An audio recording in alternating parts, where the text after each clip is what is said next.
તને ખબર જ પહેલું શું? મારા ગામમાં છે ને 24 hours 24 કલાક બોલતો રેડિયો સૌથી પહેલા મારા પપ્પા લાવેલા. પોતાની મમ્મી માટે આવું બોલે છે? મમ્મીની વાત કરું છું, અલા કઈ ખોટી એ કરો છો. પણ આચું કે ને તું, બાકી નીકળે ના આવું સ્પેશિયલ. આચું કે એમાં શું છે તમને ખબર છે? હું મારી ફ્રેન્ડ છે ને એની છોકરીના લગ્ન છે એટલે આ બાજુ હું કંકોત્રી લેવા નીકળી હતી. ચાલો પત્યું. કેમ શું થયું? ના જવું લગ્નમાં? એની ક્યાં ના છે?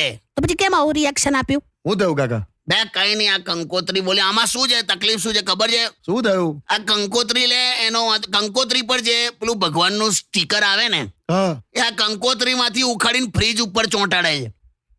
હા તે તો બધા કરતા હોય એવું. લા પણ કેટલા વર્ષોથી તું જે કર્યા કરે છે એમાં ફ્રીજ ઉપર જગ્યા જ નથી રહી. અને અત્યારે થયું છે એવું કે સાંજના દીવાના અગરબત્તી હવે મારે ફ્રીજ સામે કરવી પડે છે. શું વાત કરો? લા તું કેવું લાગે ફ્રીજ